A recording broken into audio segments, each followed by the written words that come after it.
Speaker आगा सिराज दुरानी की सदारत हेठ 2 कलाक देर से शुरू थियल सिंध असेंबली के इजलास में अज एक दफ़ो ॿीहर सवालन जवाबन के वक़फ़े दौरान मेंबरन शराब के गैर कानूनी विक्रे और जाली नंबर प्लेटन ते एक्साइज खाते के सूबाई वज़ीर ते सवालन की बरसात करे ॾिनी। अक्सर जॾहिं पकड़ी हूंदी आहे त ख़बर पवंदी आहे त जेके क्रिमिनल एक्टिविटीज़ में यूज़ थियूं थियनि छा उन्हनि जो इख्तियार अवां वटि आहे या उहो बि तव्हां वटि न आहे, छो जो प्लेट्स त तव्हां जारी कंदा आहियो न नंबर प्लेट्स। ठरे या कचे शराब ठाहींदड़नि ते केतिरियूं हिन 2017 में FIR एक्साइज डिपार्टमेंट करायूं आहिनि ऐं पीअंदड़नि ते केतिरियूं थियूं आहिनि? 13,311 लीटर लिकर पकड़ी है कच्ची शराब, 13,311 ऐं सर इनमें 12,000 बोतलूं पकड़ियूं आहिनि असां जेकियूं जाली शराब जूं आहिनि, 289 कुपीज़ जेकी प्लास्टिक जी बॉटल्स में हूंदियूं आहिनि। तव्हां पंहिंजे स्टाफ खे चओ त जंहिं घर में वञनि उते मटका भॼण शुरू कनि। ईअं ई करूं था सर। उन मौके ते मेंबरन जा दिलचस्प सवाल ॿुधी स्पीकर खां रहियो न थियो ऐं सूबाई वज़ीर खां शराब जे ब्रांड्स जा अघ मालूम कंदो रहियो। कच्ची और पक्की सर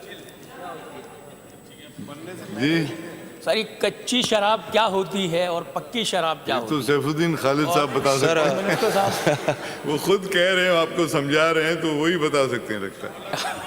आपको एक्सपीरियंस है क्या और सर ये कच्ची और पक्की शराब की? और आपको तो एक्सपीरियंस नहीं होगी ना किस तरह बनाते हैं, तो वो मिनिस्टर ही बताएंगे फिर।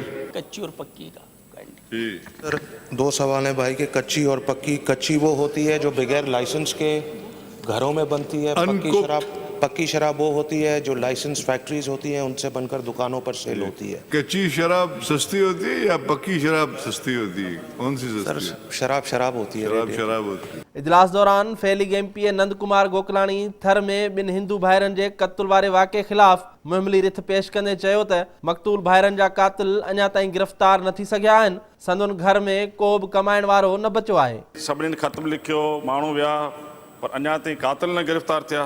हिननि वाक़िअनि ते जेकॾहिं पब्लिक जो मौक़ो न मिलंदो ॻाल्हाइण जो सर, त पोइ छा थींदो साईं? 2 माण्हू जेके शहीद थिया सभिनी खे ख़बर आहे। सूबाई घर वज़ीर सुहेल अनवर सियाल रिथ जी मुखालफ़त कंदे चयो त उन केस जी हू पाण निगरानी करे रहियो आहे, कातिलनि खे जल्द गिरफ़्तार कयो वेंदो। सूबाई घर वज़ीर जी मुखालफ़त बाद स्पीकर रूलिंग ॾेई नंद कुमार जी रिथ रद्द करे छॾी। इजलास दौरान Barrett Hodgson international university Karachi तरमीमी बिल 2016 इतफ़ाक़ राय सां पास कयो वियो। कैमरामैन अली रज़ा ज़ैदी सां गॾु शब्बीर लाशारी, सिंध TV न्यूज़, कराची।